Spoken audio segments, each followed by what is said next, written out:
శక్తి మేల్కొన్న రాత్రి. విద్యాధర వనం ఇక మామూలు అడవి కాదు.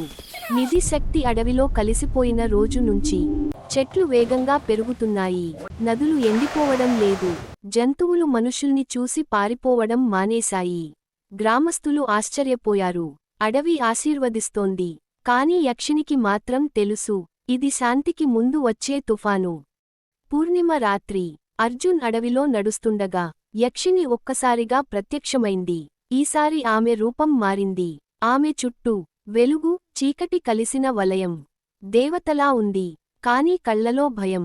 అర్జున్, నువ్వు శక్తిని అడవిలో కలిపినప్పటి నుంచి పురాతన సమతుల్యత కదిలింది. అర్జున్ అడిగాడు, ఏమవుతుంది ఇప్పుడు? యక్షిని లోతుగా శ్వాస తీసుకుంది. ఇంకొక రక్షకుడు మేల్కొంటాడు, కాని అతను మన పక్షాన ఉండకపోవచ్చు.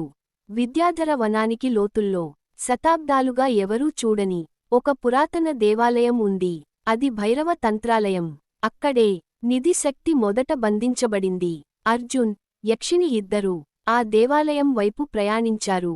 దారిలో అర్జున్కు వింత కలలు మొదలయ్యాయి. అతను ఒక యోధుడిగా చేతిలో ఖడ్గంతో యక్షినికి ఎదురు నిలబడినట్లు అతను ఉలిక్కిపడి అడిగాడు, ఇవి ఎవరి జ్ఞాపకాలు? యక్షిని నిశ్శబ్దంగా అంది, నీ గత జన్మవి కావచ్చు, లేదా రాబోయే భవిష్యత్తు కావచ్చు. భైరవ తంత్రాలయం వద్ద భూమి చీలినట్లు శబ్దం. అందులో నుంచి ఒక భారీ నీడ బయటపడింది. అతని పేరు కాలరుద్ర. అతను దేవుడు కాదు, రాక్షసుడు కాదు, సమతుల్యతను కాపాడే శక్తి. తప్పుదోవ పట్టినప్పుడు పుట్టే రూపం. కాలరుద్ర గర్జించాడు, యక్షినీ, నువ్వు నిధిని మానవుడికి అప్పగించావు. ఇది ధర్మ విరుద్ధం. యక్షిని ముందుకు వచ్చింది. అతను లోబి కాదు, అతను త్యాగి. కాలరుద్ర నవ్వాడు, మనిషి ఎప్పటికీ మారడు. కాలరుద్ర అర్జున్ వైపు చూశాడు. నీ నిర్ణయం వల్ల అడవి బతికింది, కాని ప్రపంచం. అతని చేతి ఒక్క సంకేతంతో అర్జున్ ముందు దృశ్యాలు కనిపించాయి.